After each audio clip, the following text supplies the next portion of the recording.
Thank you, guys. Do I need to introduce these people? That's a great question. I mean, we have legends here on the panel. I'll start with Talib Kweli.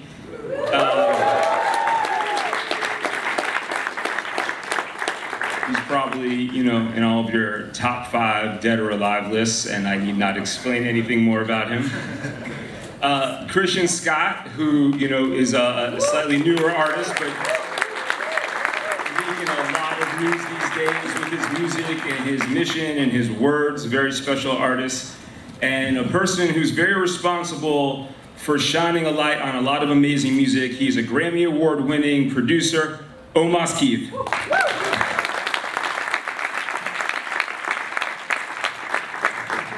And me. My name is Jarret Myer. I was the co-founder of Raucous Records. I had the honor of putting out records by Talib and Mos Def and Black Star and Reflection Eternal. I also managed Om'Mas's career when he was with Sarah Creative Partners, that many of you guys also hopefully know. And now I am the publisher of uprocks.com. And at Uprocks, what we are committed to is engaging with and figuring out all the things that are impacting our culture.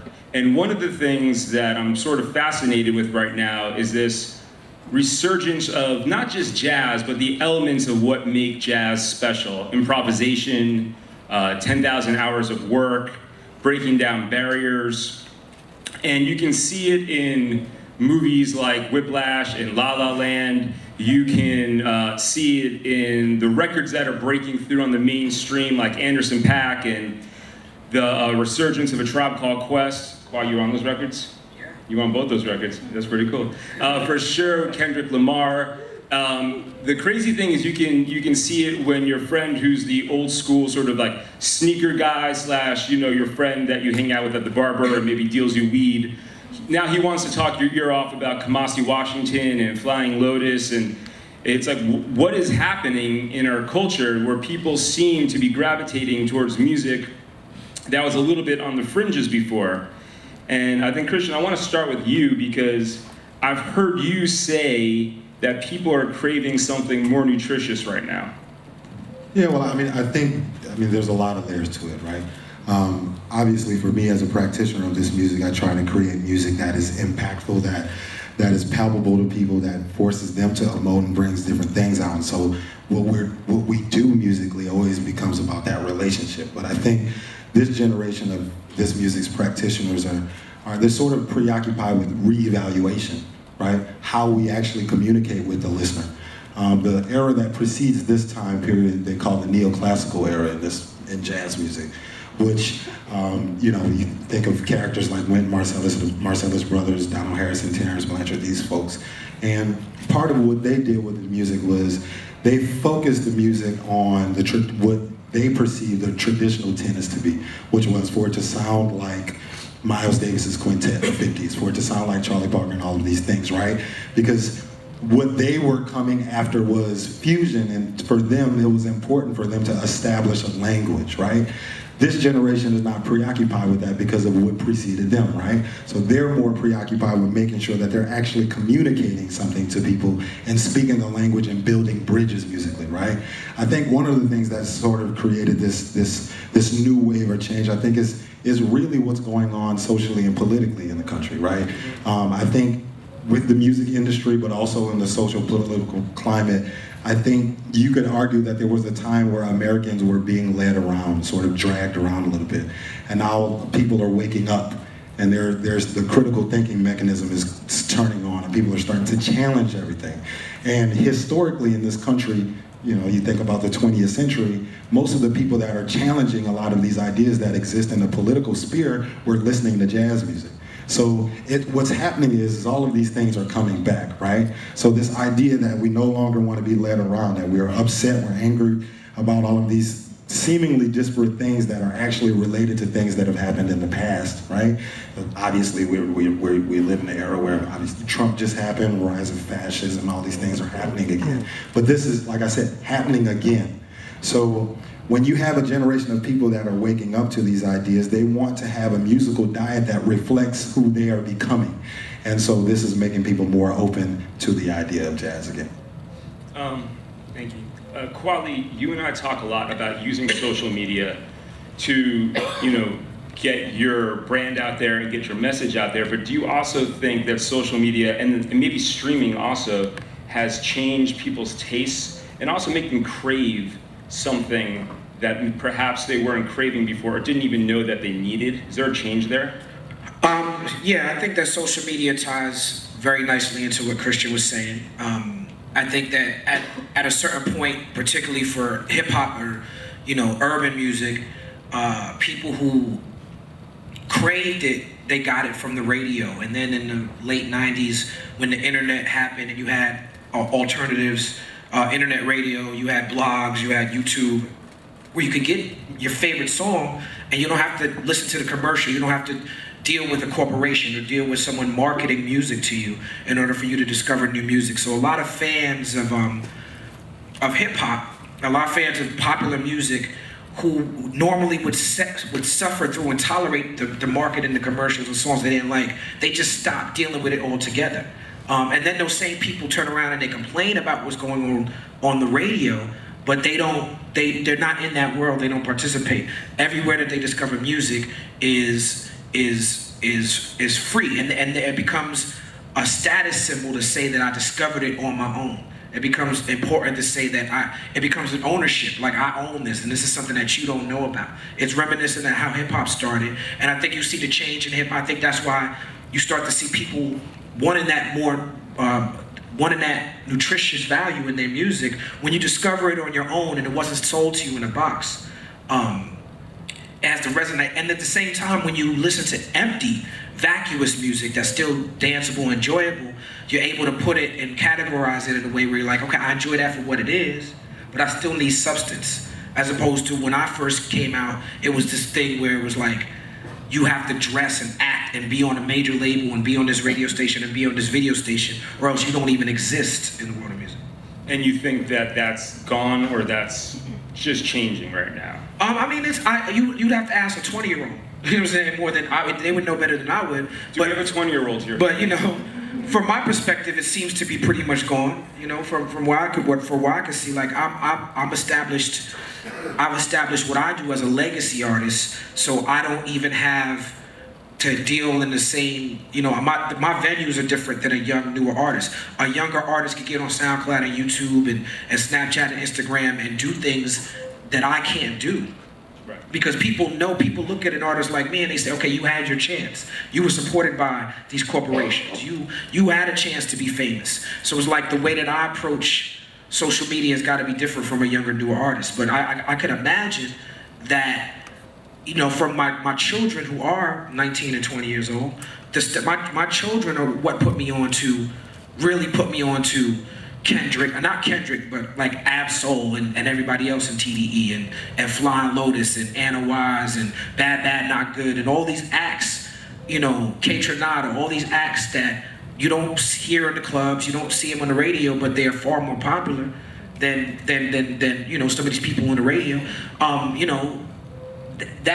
That's where the music industry is, I think, and that's exciting. And someone like a Chance the Rapper could come out and have gospel and have jazz, all where he's just basically making a gospel album, and he's, I see Chance at the White House, I see him getting Grammys, and he hasn't even sold a record. So the idea that record sales mean something, the idea that record sales are what determines your value as an artist, this generation has thrown that completely out of the window. Mas, I want to pass it to you, and I want to talk a little bit about some of the elements that I think are differentiating some of these new artists, especially the ones that Kweli just mentioned. I want to start with improvisation. And I was going to play a clip of Herbie talking about Miles, but actually instead, why don't you you remember the clip that we're talking about? Yeah, do you want to explain that clip and then maybe like segue into what that power of improvisation is? Yeah, well, for all intents and purposes, Herbie is telling a story about how he plays a wrong chord, and it was obvious, and Miles looked at him, and instead of chastising him or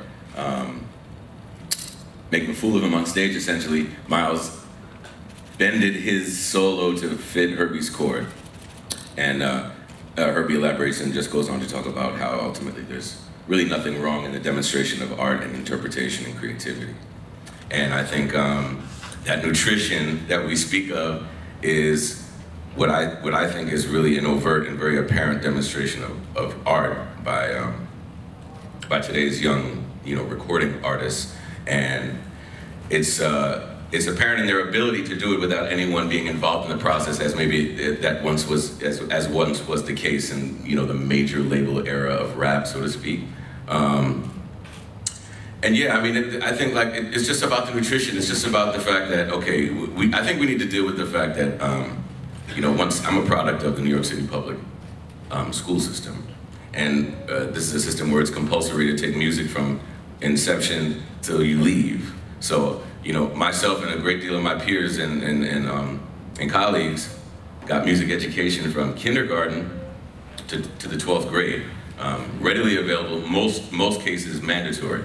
So we begin to see maybe around the time I graduated in '94, '95, the end of that whole thing. We saw Babyface music trying to get instruments to the kids and raising all this money. But now that thing is kind of over, I don't necessarily see the resurgence of that thing happening. I think that was a level of nutrition that people required back then that created a guy like me. That same nutrition is now coming with the advent of the internet and readily accessible and available information. And so you have these kids who, for a minute, it was really bad because there was that gap between no instruments and internet, poor internet service and understanding and learning. But I think with the speed of the internet now and all the information available, kids they're just doing it on their own. They're just looking at guitar tablature online and figuring out their favorite chords and still able to demonstrate and bring art and creativity to the scene. And then you have someone like Kendrick, who's best friends with Terrace Martin, childhood friends. Similar life paths, but definitely different artistic paths. And it's relationships like that.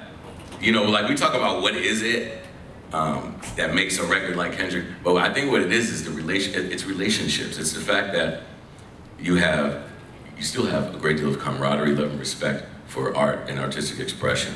And I know that in Kendrick's case, he sees that in Terrace. And we look to our counterparts and our colleagues and we say, damn, he's doing something I can't do. That dude's reaching for stars. He's doing things that I've never even seen before. But let's understand, we must understand that a saxophonist on stage with a rapper probably hasn't happened in 20 years. It did happen before. And even seeing a saxophonist on stage has, for many years in the music industry, you'll meet people who will tell you, no, that's not gonna fly. Like, you can't put saxophone on a rap record, or on anything popular. Like, people telling you what can and cannot be. And so, this is a classic case of buck the system. Like Talib said, just to kind of echo that again. Everyone's kind of bucked the system completely and opened themselves up to people like Christian, people like myself, people like Talib, who are kind of what people would consider weirdos, who make music like for themselves, but just so happens we get wound up at the White House with Grammys and all this crazy stuff. People can smell it on you. They can sense it that you're demonstrating your artistry in a very genuine manner. And I think that's the connection that people want. People want to feel something. That's why they're all gravitating to cats like, guys like King, the artists like King and Anderson .Paak, and we can say all these names, we know who's out there. But like I said, it's about the nutrition being in the information available to us now, and I think that's gonna that's saving it. Well, let me ask you a question, because you said weirdos, right? But well, that's what they always call me. Right. So, but isn't the ability to do what Miles did, right, which is take something that feels like most people would think that's weird or a mistake, and then turn it into art? Kweli and I talked about having a superpower, right? Like, isn't that improvisational power like a superpower? I mean, listen, I have to approach this from two sides, right? As a record producer, I'll just speak specifically. It's two sides to it. It's the job as a service provider, like a plumber, straight up.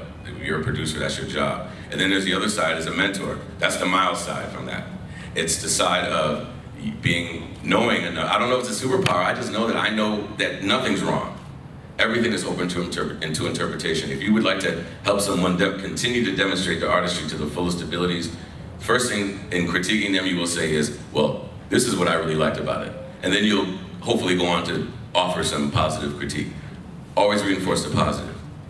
And this is the case of an all-wise master sensei who knew that's all you gotta do is just go along with the flow, because there's nothing wrong in interpretation in art. There's nothing wrong there.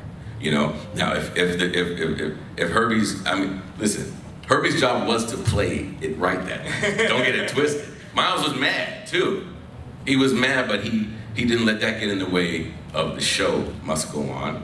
And if you'd like to enhance someone's, if you'd like to enhance someone's artistry in the studio as a producer, you're gonna bend to them, because it's their art.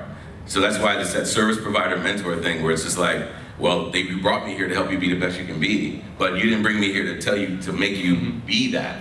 I'm just here to help and guide. And let me ask you this question. Why take so many chances, right?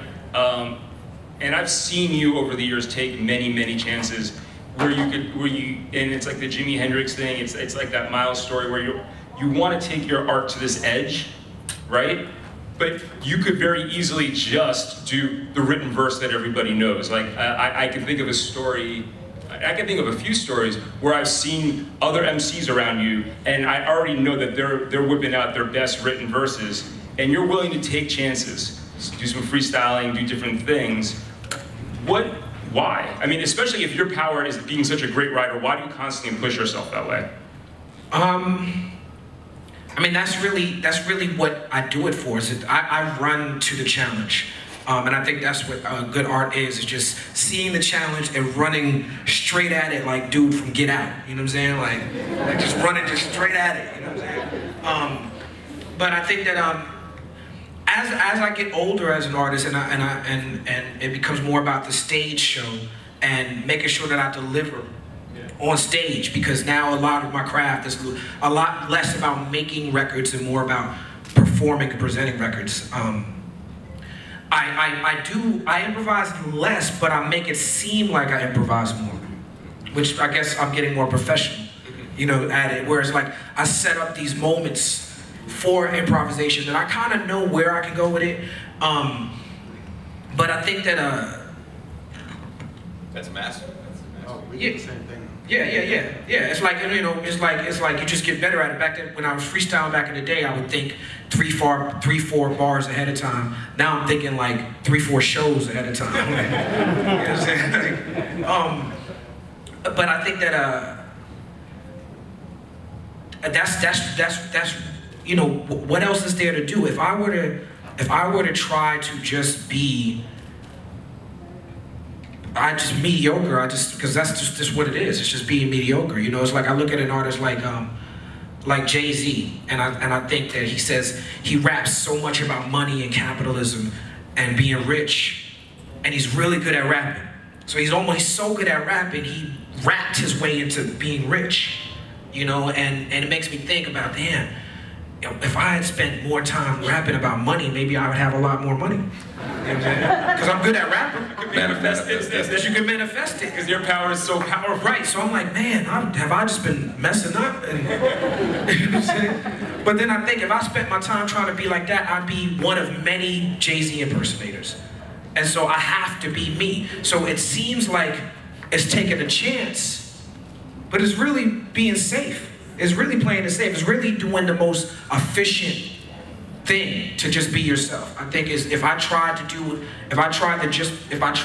play it safe, that would be taking a chance or a risk that's not worth taking, I think. Jarret, can I just go. Because what you're do something new though, but go. Path of least resistance is what you're dealing with, and it's a very positive premise, man. And I think a lot more art would get done if a lot more art is getting done is because the path of least resistance is being taken, and labels are not in the mix telling artists what to do. So I just wanted to echo that. So I kind of wanted to say something about what you were saying about improvising too. I think sometimes, you know, if you don't play this music, jazz music, the idea is that everything that we're doing is improvising. This isn't true, right? When you talk about like Miles' style and the way that he reacted in those moments, obviously you develop an acumen to be able to play and to react to anything. This is why you learn your scales, chords, harmony, all of these things. But you do that for that moment, right? It's just like this conversation, like we're talking now, but I may say something that's completely out of context and that's gonna make you react in a certain way. It's always a dialogue, but what we do is, you know, as I learned it, like I'm born and raised in New Orleans in the Ninth Ward. Most of my teachers were the children of the original practitioners of this music. And the way that they saw what we call jazz is very different from how everyone else defines it, right? Like the music's actual tradition, right? And so we always learned that jazz was a synonym for blues, right? And I don't mean, and I said this in the last panel, but I have to clarify. I don't mean blues in terms of like melancholic, woe is me music. I mean blues as the human being's most sincere expression, them excavating what is really going on within and trying to project that as a means of communicating something and creating a relationship there, right? They would always say that jazz is blues that refined itself to be able to exist in all environments. But you do it verbally, I do it with the trumpet, right? But there are certain pivots and things that I have, just like you said, I might be thinking 3 bars ahead, I might be thinking 3 shows ahead, but that happens just because we've been out so long, you've refined the ability to not even have to think 3 bars ahead anymore, but it's the same muscles. So like the compatibility between the 2 forms, everyone's like, wow, these, in its best sense, they're the same form. Right? It's just that I absolutely classify what I do as blues. Yeah. Like I'm a blues traveler. We're on the same page. Yeah. That's all. Well, I'll say this.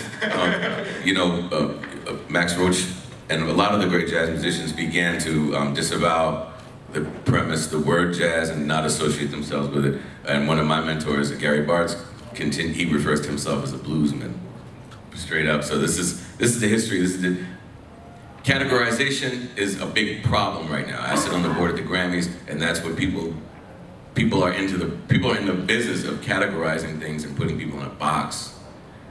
You know, these are private organizations that can do whatever they want. But as artists, we don't want that. We don't want anyone to tell us who we are, what we want. And increasingly, and you know, what's the case now is no one's really able to tell us who we are, what we want. If we want these trophies, we want these awards, and we want these chart positions, but Fine Lotus doesn't really care about those things. And you know, selling out arenas, you know, big shows and doing big placements on. And neither did Miles. I mean, you know, became a rock star. He became, you know, Rock and Roll Hall of Fame inductee. You know, so it's possible with the true demonstration. You know, you got to be yourself. Thank you. Let's go to the power of movements, right? Because you guys are really like-minded. I feel that there's like a movement that's brewing. For sure. But what I thought back about, you know, where I thought culturally this was coming from, and I dug up this picture. Remember this picture? And it's a funny one for me because although I think there's something very authentic and real about what every musician was doing there, I think it was also like, you know, Vibe magazine. It was Vibe magazine, right? Yeah. It was a little bit of packaging and marketing of a movement, and if people can't see it, you want to just explain what this picture is, Bob? Yeah, so that's a picture of the Soulquarians, which is Soulquarians at its essence. Soulquarians was Questlove. You know, Questlove comes up with everything. Everything comes from Questlove these days. Everything is Questlove's idea, right? So it was Questlove and James Poyser and Pino Palladino on the bass, and Jay Dilla, Q-Tip, D'Angelo. That was like, and there was like the crew that created the D'Angelo album, added with Q-Tip and Jay Dilla. And that was the essence of the Soulquarians, and everybody, I guess, was an Aquarius and, you know, around, something like that. But Questlove, they were doing a photo shoot for Questlove, and it was his idea, like, I'm doing this crew, the Soulquarians. So, you know, he invited like me and Mos and Common and, you know, Bilal. We just were just, you know, there was no meeting or no agenda set, no email chain. It was just like, come be in the Soulquarians, shoot. After we did this shoot, there was never anything done with the Soulquarians, you know what I'm saying? It was just a photo shoot. It's a great picture. Now, I'm happy to be in a picture with Jay Dilla, rest in peace, and Q-Tip, and this, I mean, the people, all these people, though, what's more accurate is all these people were recording in Electric Ladyland studios at the same time. So when I was working on Reflection Eternal album, Most wasn't really recorded but he was around. Common was working on like Water for Chocolate, which Jay Dilla was producing. Voodoo was being made, Mama's Gun was being made. All these records were being made in that space. And I was a fly on the wall. I got on a Sean John outfit. Everyone else is looking real neo soul. That was Sean John. I got from Puff. You know what I'm saying? Yeah. That's early Sean John though. That's early Sean John. That's like Sean John leather like. But you guys in Electric Ladyland, you guys were trying to do something different. I mean, I remember Common specifically, and I have some good stories, but I won't bother at this panel with him, of seeing him record that album, and I knew very specifically he was trying to change people's perceptions of hip hop. Or of him. I think he was trying to change people's perception of him as an artist. Okay, fair enough. But how helpful is it to be part of a movement? Because I know when you run a business, there's a sense of, you need to be brave every day to take chances, and it's nice to have co-founders. Yeah, absolutely. I mean, my whole career is based on community. It's based on the community I come out of, very like Pan-African, culturally nationalist community of, like when y'all talk about this, you call it neoclassics. Yeah. Like these are the guys who were living in Brooklyn, the Marcelluses, and they were connecting with hip hop artists, with Guru and Premier, yeah. And these are the guys that I was, as a young man, looking up to. As if you look at Nelson George, Brooklyn Boheme, he talks about this sense of community in this neighborhood where I had a job at in the Kiru Books. I didn't realize that what we were doing with Sarah Jones and Saul Williams doing the poetry and these guys doing the jazz and Spike Lee and Rosie Perez doing the films. I didn't realize there was a community going on there. There was community at Kiru Books. There was community at Washington Square Park where Dave Chappelle was out there. Mr. Man from the Bush Babies, Mos Def. They pushed me to be an artist. When I signed to Raucous, there was a community of Shabam Sadiq and Sir Menelik and Company Flow and then later on Pharoah Monch and Cocoa Brothers. Like, it's always been about this community. And then after that, for me, it was De La Soul, Common, it was OK Player. It's always, so my whole thing has been collaboration. It's more like I'm in the tradition of jazz. That's why you see me do stuff with Madlib and then Mos Def, and now I got the Styles P record. It's always about the collaboration and the team and the community for me. I became a solo artist simply because I couldn't wait for High Tech and Mos Def no more. It wasn't my plan to be a solo artist. I always wanted to be part of a collective. You know this is coming for you right now, Mas, right? It's coming. So, Part of a team. Part of a team. Well, let me say, and that was my first experience with you as your team. But the other amazing thing was what came out of that house. So just to sort of explain, I was helping manage Sarah, right? And you were managing. I was managing Sarah. I was trying to manage Sarah, and every day you'd go in that house and just madness was happening. You didn't know who was going to be in there. And some of those people, you didn't even know who they were then, but they're the people that we're talking about right now that have moved past the labels, that don't care about the chart position. These are people that, I don't know if you mentored them, but they were certainly influenced by you guys. Yeah, we were all mentors. We were big brothers, and and even within the group, there's the age range of a 10-year difference between myself as the youngest and Shafiq as the oldest. So y'all had a language too. Yeah, we had it was a very deliberate thing with the master teacher. It was a very deliberate, the way they spoke to each other. Because I was around a little bit. I was on one of the records, and just the whole way that the collective dealt with each other was very deliberate. Like y'all studied like a master plan. Like this is how we're gonna approach dealing with each other. This is how we're gonna greet each other. This is how we're gonna treat each other. It was very deliberate. And it reflected Eternal, man, on the whole game, and all of the kids who are products and children of Sarah, and Ty Dolla Sign, most notably, like he was there with us. Like first time he ever went to Europe was because we. I read this great interview with Anderson .Paak talk. I mean, he said Shafiq was like his mentor. Shafiq invented the word free nationals for me. Right. I mean, you give someone their name. You set somebody here's who you are. Go out in the world and do what you do. that's what we created. This is what we talked about prior to forming a corporation and doing the whole, we said, listen, power in numbers. For us, we were dealing with a pyramidal structure of 3, so that was a whole nother math and science, but that's, the whole premise was power of 3, triangle being structurally the most sound structure in building. And what happens is that you triple your efforts, you triple your repertoire, you triple your abilities to move and get in circles and make things happen. That's how we got our deal, because we were all out there doing individual things. I was talking with you, closed the deal, Taz was out there doing his thing, Shafi be in the lab, banging out all day.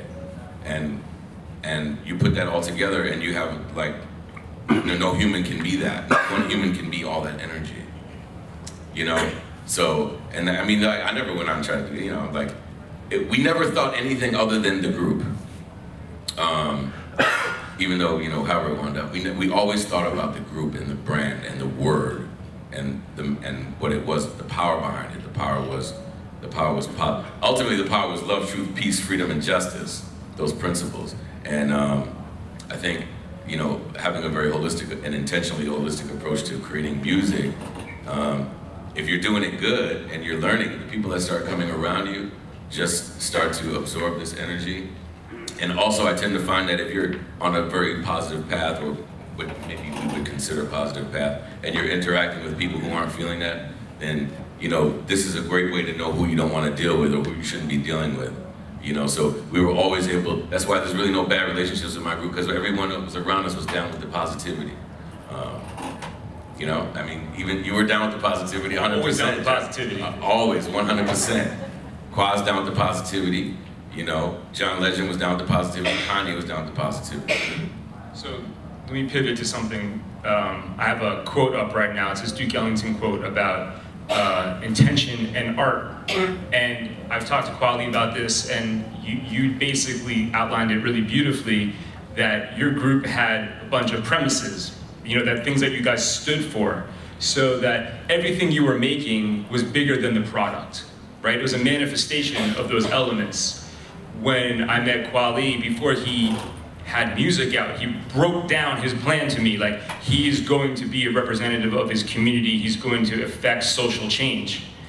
I've heard the same thing just— I don't remember saying that. Yeah, you did. Something like that? Yeah, okay. And I've seen J. Cole say the same thing when I watched his HBO special, and I've actually heard the same thing from you when I've heard you speak on, I think it was NPR. What I mean, is there something that defines making a product from art, and is that in any way tied to your mission and the intention of what you're making?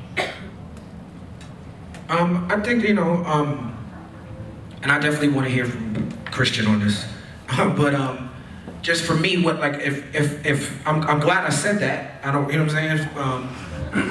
I am, because that's, I mean, that sums up from with black music, with jazz, with the blues, with hip hop. It's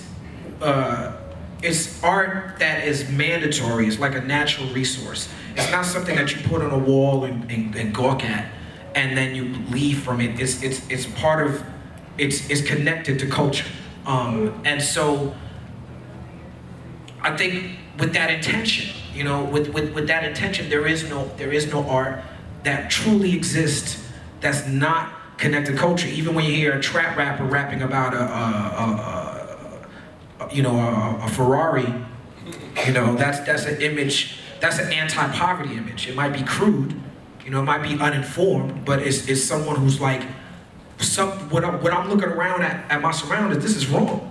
You know what I'm saying? And I deserve a chance to have what everybody else has. If they, you know, I deserve to have the same privilege and the same opportunities that everybody else has. I want that Rari too. You know what I'm saying? And so I think that it's not even a choice. It's not even a choice to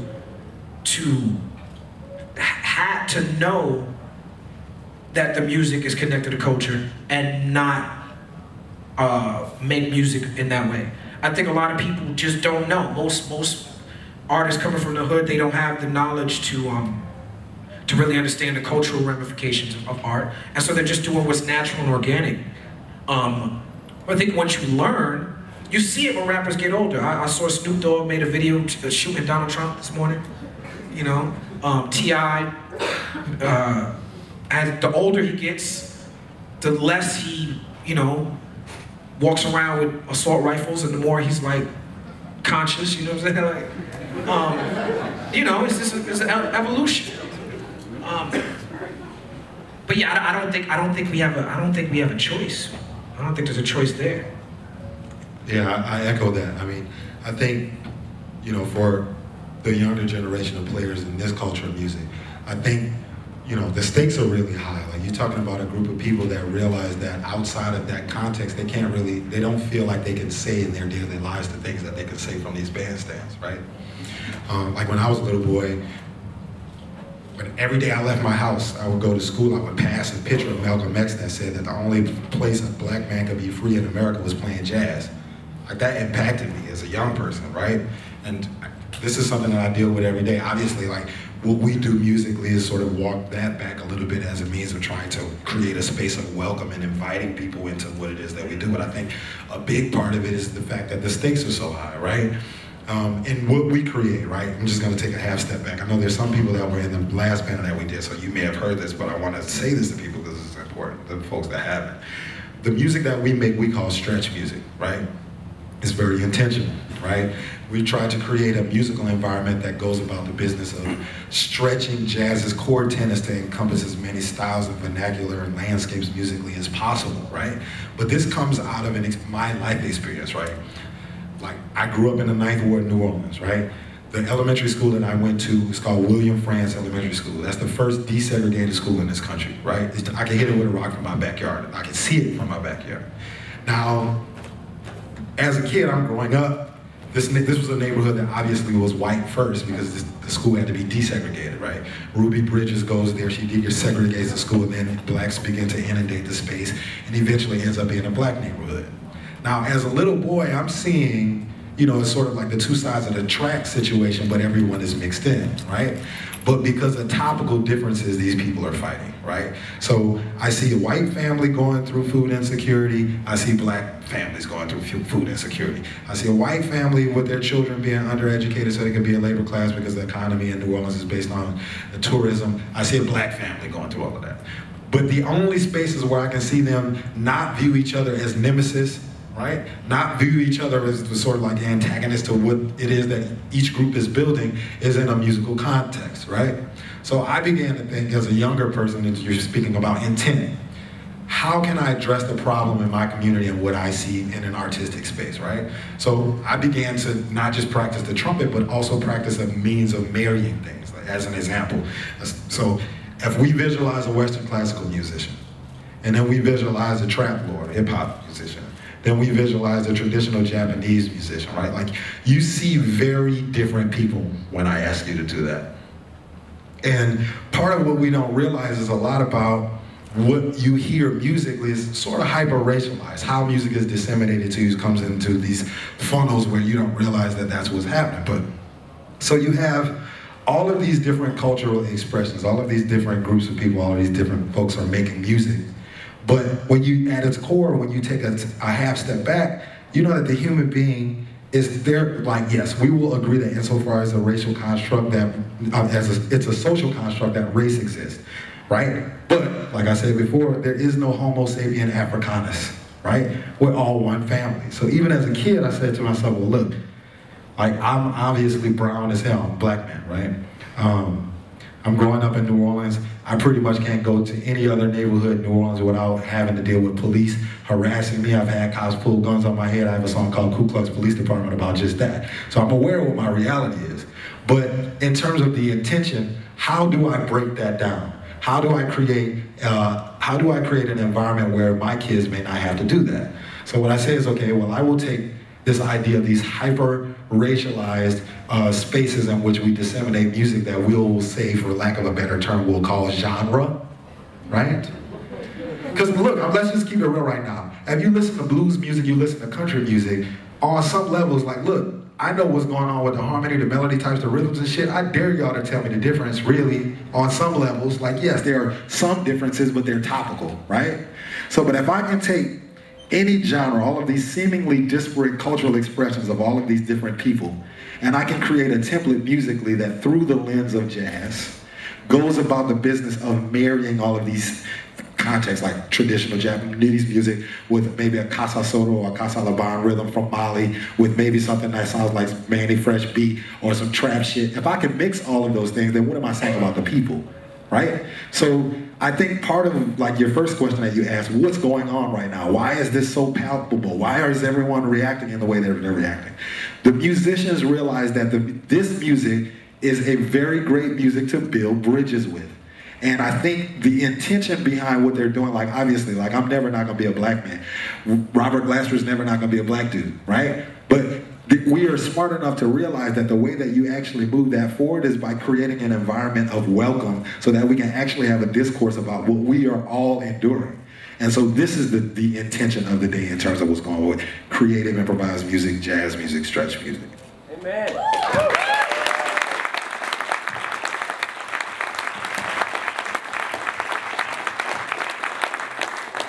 That was so good that I don't even know where to go next. I had a plan.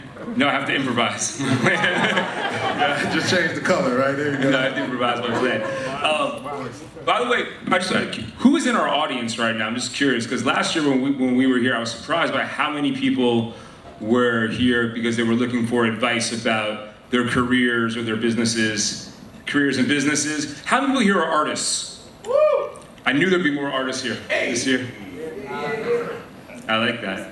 I had a video clip I wanted to play, and I wasn't sure if I should play it now after that, but it's of the recording session of Steely Dan had, and I think it really highlights this difference between the craftsman approach and maybe like the overly artistic approach.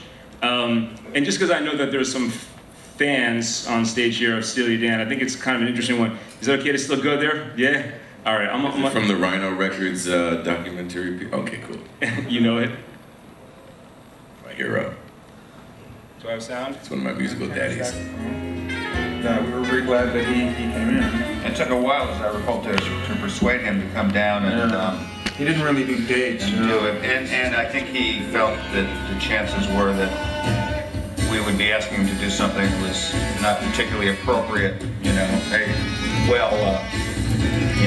a reasonable fear under the circumstances. I was invited to play on the record. It was quite matter of fact, you know, I said, yes, you know. And they asked me how I wanted to do it. And I said, just roll the tape, just, you know, in the section where I'm supposed to be playing, and I'll get a reference from what's going on, about what's going on before, and what comes after. And I listened to it, and then I started to perform. I remember he was a little worried about getting into how he used to play with Miles, you know, and of course that didn't bother us at all. I walked in the studio, they were sitting, the studio had the lights down, and everything like that. My mission was to do what I'm going to do. I'd sit down and say, hey, how you do, you know. In fact, when we grew up, we thought that was corny in my neighborhood. You know, Miles said, don't wear your heart on your sleeve. He said, don't give too much away. So you guys are all laughing at the right parts, right? But I mean, the thing is, they wanted to talk to him about it, right? He came to the session. They wanted to fan out on him. They were yeah, but they wanted to discuss the approach, and they wanted to, you know, how are you going to do it? And he's like, nah, dude. Yeah, it's academics versus That's right. organics. Right. You know, that's with government. That's when Obama was talking about the price of arugula. You know, that's with activism. There are activists that are super academic who don't speak the language of grassroots people doing direct action in the street. And there are musicians like Donald Fagen and them who have very high-minded ideas. They knew what they wanted. They got the best. Steely Dan was famous for getting the best of the best. They were like the Mark Ronson of their day, I guess. You know what I'm saying? Like, they went out, like they were white dudes who went out and was like, okay, we understand that a lot of this music is not music that we grew up with culturally, so we're gonna approach it, we're gonna have respect for it, we're gonna be very academic, we're gonna be very, very respectful, you know? And like Wayne Shorter said, he comes from a different aesthetic where he's like, y'all just being corny right now. You know what I'm saying? Like, I appreciate both, me personally. I'm a huge fan of Steely Dan and what they do. Yeah, it's interesting how the end product, though, where he kind of thought they were a little corny and like he wasn't, they had to really convince him to come in for the session, but the end product is fresh. And sometimes it's that compromise. We'll move on. I think Wayne compromised less though in that situation. Yeah, He was a big pop-up. Part of what I was going to say too about it too is like I mean, as someone that does that, you know, he's just interested in the music, right? You can hear when Wayne, from the beginning records like Adam's Apple to the latest stuff that he does, like he doesn't seem to be preoccupied with, this is part of the reason the guy's such a great genius, right? He could create anything they wanted. If they said to sound like this or that, this is a guy that has acumen to be able to do it. But for him to be able to just jump into the environment and like talk about it is not his vibe, and I understand that. I think a lot of jazz musicians, that we want to call them that, are that way. It's like, you know, fuck all of the banter and shit about it. We're just gonna roll the tape and actually get to business because that's what I'm here for. That's right? Another fee. That's an additional fee. Yeah, talking is extra. Straight up. Too much. All right. I wanted to talk a little bit about some of your heroes. And this is a cool opportunity for me, Kwa, because there's some things that when I look at your recording career that I don't even know. And of course, Nina Simone is very tied to you for a variety of reasons, and I've heard you say things that you feel obviously really inspired and close. And all you really need to do is go online and search, Kweli, Nina Simone. I mean, there's fans that put together mashups of 4 rooms, like your version and her version, and then thousands of people saying it's the most beautiful thing they've ever heard. And what is it about her and you that goes together? What I found in Nina that I found in myself was the awkwardness and uncomfortableness. She seemed to not have a traditional voice or a traditional look, and she had to work to get people to respect her because she wasn't coming from a traditional place. And then later her struggle with making message music or participating in activism. And she made a lot of decisions to be an activist that seemingly at the time hurt her career. It seemed to she seemed to lose money behind it. But look at her now. Look at how we talk about her now. There were artists that were around when Nina was out that were far more popular and made a lot more money at that time, but we ain't talking about it, And so Nina, just that her voice is haunting. The fact that she, while she was a popular artist, fully immersed herself in the civil rights movement. Her connection with Malcolm X. Malcolm X is a hero of mine. I know that sounds cliche to a lot of people, but a serious student of Malcolm. And his relationship with Nina Simone and her music was special. And his relationship with Nina Simone and other artists is what led him to say that quote that inspired you. Nina's beyond, and that was just before I even did records on Raucous. So when I did records on Raucous, we said, I mentioned Nina Simone on The Blast, which became my first really foray into being known as an artist. For Women, is a song that I've never considered myself a great story rapper. Like in the greats like Big and Slick Rick, I've challenged myself to write stories, but that's not something that it's not something that was in my wheelhouse. So when I recorded Reflection Eternal, I wanted to be known as a rapper who could do it all. So I got to do a story rap. One of the best stories I've ever heard songwritten wise was Nina Simone's For Women. And I challenged myself. The only version I knew was a live version. The reason why my version is so long, because the original version is like 2-3 minutes. My version is 6-7 minutes, because the version I was familiar with was Nina doing it live at Berkeley.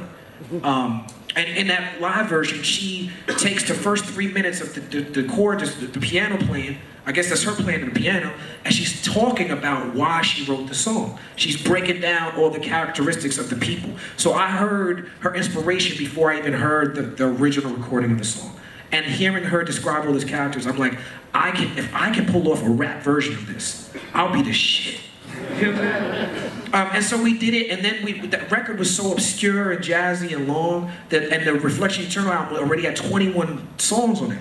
So after 21 songs, everybody was like, this record's so good, but does it really fit on this album with 21 songs? So we made it like a ghost track if you let the album play.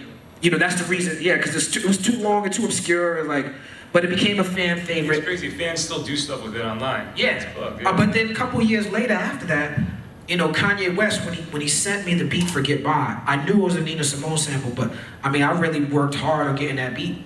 And then me doing Get By, and from doing that song, I formed a relationship with Lisa Simone, and I went to see Nina Simone perform, you know, at Carnegie Hall. You know, I saw her do Mississippi Goddamn and curse the audience out, and you know, just seeing her curse the audience out. The greatest thing I ever seen Nina Simone do was after she did Mississippi Goddamn at Carnegie Hall, the audience sat there like, and she said, "I'll take that applause now." And then the audience applauds. You know what I'm saying? You know, I was like, I want to do that. I want to be able to do that. Yeah, also, I want to go to someone I know who inspired you. So the obvious connection between your group Sa-Ra and Sun-Ra. Right. I refer to myself as a savvy New Yorker. I wasn't trying to be self-serving. That was an opinion of someone. Right. Well, there was a little documentary about your life that, you know, maybe a lot of people saw, and you know, growing up in a household full of avant-garde jazz, and. I didn't know he was connected with, like, you was Gary Bart's thing. You know, I produced records for him. He used to come in the bookstore. He's a Brooklyn dude. Yeah. You know what I'm saying? Yeah. It was a Harlem dude, Brooklyn dude, and then a Queens dude.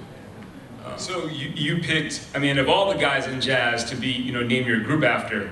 Yeah. You picked a really particular person. Well, this guy also named me, you know, and this is only as my mother tells it, is that when I was in the womb, they were, my mother and my father were both playing with him, and they were doing gigs at the African Poetry Theater, which was the venue in Queens. And prior to my birth, he blessed the belly and said, name him Om. And you know, and so that's me. Like the guy was like there for me, like before I was born. And later on, I remember being around at the shows and just being scared and. But what did you think? No, I was scared, and I was saying to the doc, you know, yo, it was, you know, I used to literally just close my ears. I couldn't take it. It was very intense for me.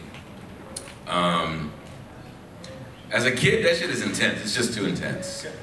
You don't understand. When did you process it? And I processed it later, man. It wasn't until I really got a little bit older and stronger in my powers and realizing that, you know, there was that music is, okay, art and science, right?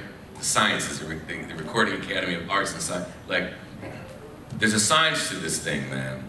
You know, and there's different sciences, and what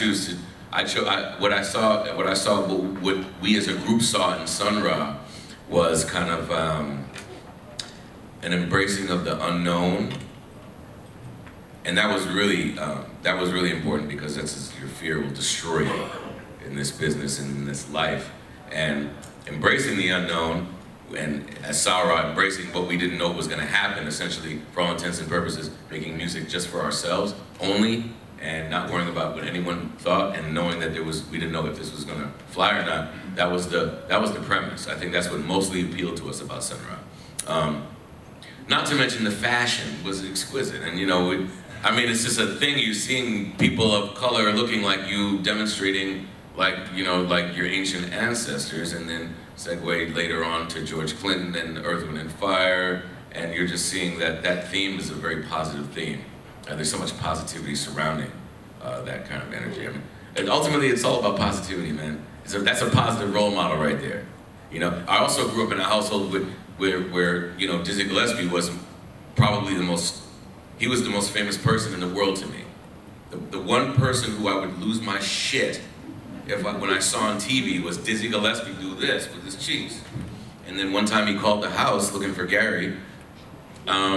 And, you know, it was just amazing. I was 7 years old and I spoke to Diz, you know what I mean? And I grew up, you know... What did he represent to you, though? He just represented the most enigmatic, amazing, jovial, happy, funnest figure. He was like Santa Claus to me. Like that kind of energy. You know, like, Dizzy Gillespie, Dizzy Gillespie. Why would, he was playing, he was demonstrating art, and, you know, we all know that Dizzy differs from Miles, most matter of fact, in that Diz will get on stage and he does his thing.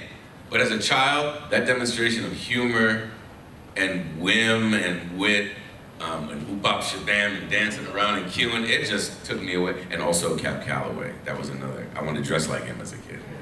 I wanted to wear all white suits. You know, and so growing up in Queens, like I grew up in an area in Queens called Hollis, but Hollis is adjacent to St. Albans, and it just so happened that starting in the 50s, if you were a person, an African-American person, a colored person back then, that's where you moved once you got some bread. And James Brown lived there, Count Basie lived there, Roy Haynes lived there, his family continues to live there, Thelonious Monk's family moved out there, Boo Boo and Tube was living there, and John Coltrane's kids moved out there. This is how this is why I am who I am, because my dad, who had no musical upbringing from our side of the family, started running with the kids, with Tube and John, and on Roy's kids and all these kids, and their parents were jazz musicians, and they were traditional jazz musicians, so they were of the generation that was flipping the script. You see T.S. Monk making Bon Bon V and making funk records and going pop. They were doing whatever they were doing, but at the heart was the jazz community, which was a very tight-knit energy that kind of we got all embracing, but always with a message, like always with kind of a socialist message. Overtone is that, you know, it ain't about this system, it ain't about anything that they have to offer us. We got our own community here. You know, even to the extent of let the system subsidize your existence and creativity. Mad jazz musicians' families are on welfare. But that's a social mindset. That's like, yo, art is our savior. Why am I gonna bust my ass like trying to do a rat race and the system's here to help us? And you know, that's how my parents viewed it. But that's what made me not want to be that and go and flip and go to Hollywood and do something different. I didn't enjoy the poverty. The images of wealth that you know, the anti-poverty when you show the Rari. You know, that's images like that kind of were like, I looked at my parents and I said, well, you know, you guys are preaching this stuff, but you know, you're not doing too well with it.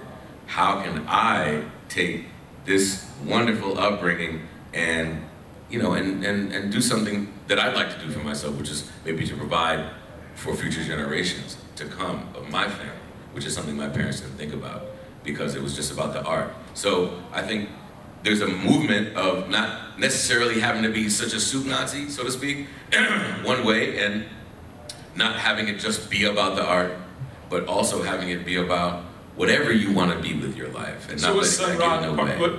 Did he represent freedom to you guys? Well, like I said, he represented embracing the unknown. That'll open your whole chakra up to everything that's about to come and let it not affect you and destroy you when the label guy tells you we don't like your music because it's too weird. That's what it's about. So, you know, and I just want to touch on this. In the jazz world, the dirty little joke is everybody knows that you're worth more dead than you are alive. Like really. So, you know, that's kind of an overtone that I was raised in understanding. You know, all my elders and mentors would pull me to the side and say, don't forget, this is how they view you. So, you know, I'd like to think of Sarah, we were pioneers in that early era prior to the internet because what we were doing was making music for ourselves and passing them around on black CDs that stood out from the crowd, not caring what anyone thought, and just being viral about it. We were very early viral too, but without the internet. We got time for one question. That's totally unfair. And let me just say, I had so many more things I wanted to cover. I had a great story I was going to tee up for Kweli, but I'm going to turn it to you guys for one question. You guys can you know what? Y'all should get together and figure out the question.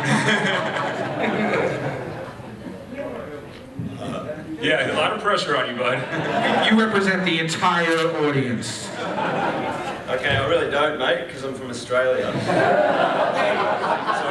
I was wondering if maybe I could hang back and ask my question, because my question is more about sort of my kind of... He's giving it up. He's giving up the microphone. So someone who has a very clever question, but I will answer whatever question you have since you are so gracious to give up the microphone.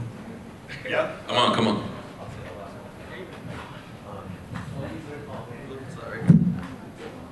So it's really easy, I think, as an artist to draw inspiration from others and start with a bit of like mimicry of those that you aspire to be like.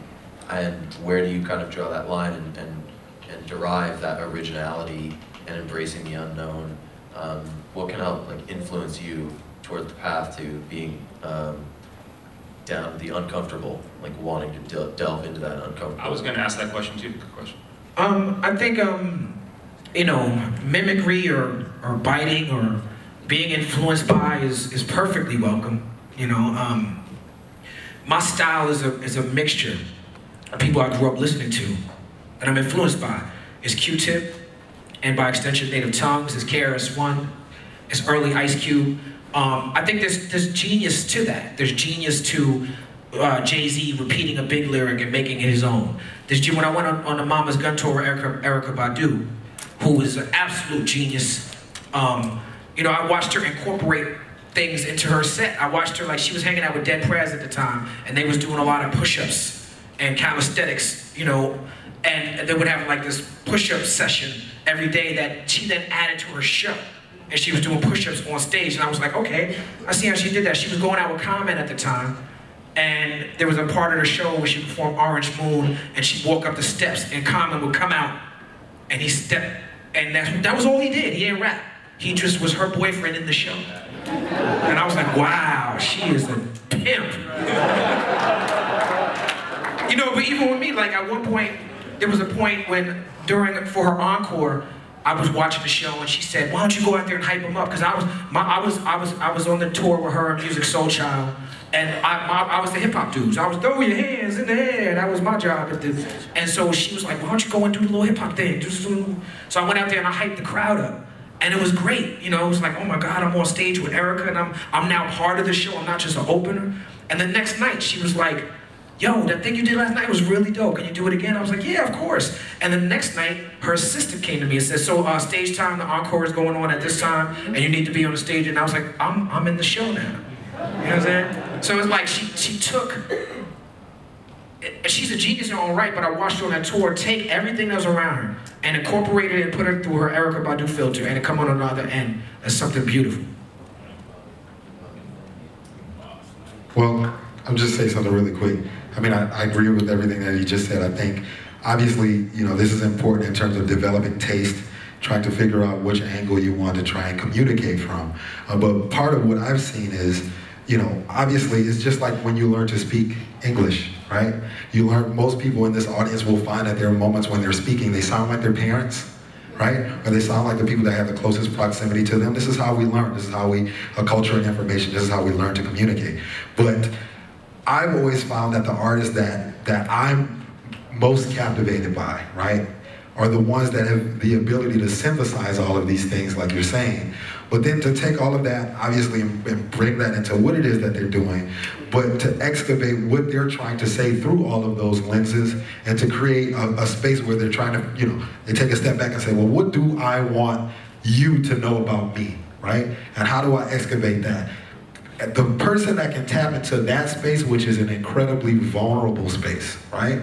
You know, to be able to get up here just to have this conversation, or get up here and play or spit something, that's a really vulnerable thing. But the people that have the ability to be able to master that space are the ones that I'm most compelled by. So it always has to be a means to that, to me, if you want to touch people, right? Because, you know, in jazz we have this problem with pantomiming for a long time, right? It's like that dude sounds like Wynton Marsalis, and that dude sounds like the dude that sounds like Wynton Marsalis. And then cats are like, well, why does no one go to see the music? Well, fuck, if they want to see Wynton Marsalis, they can go pay to see Wynton Marsalis, right? So it becomes about saying, okay, well, I'm gonna grab a little bit of that, I'm gonna grab a little bit of Freddie Hubbard, Lee Morgan, Tommy Turrentine, Stanley Clarke, Doc Cheatham, Louis Armstrong, Papa Joe Oliver, Kid Ory, Little Harlem.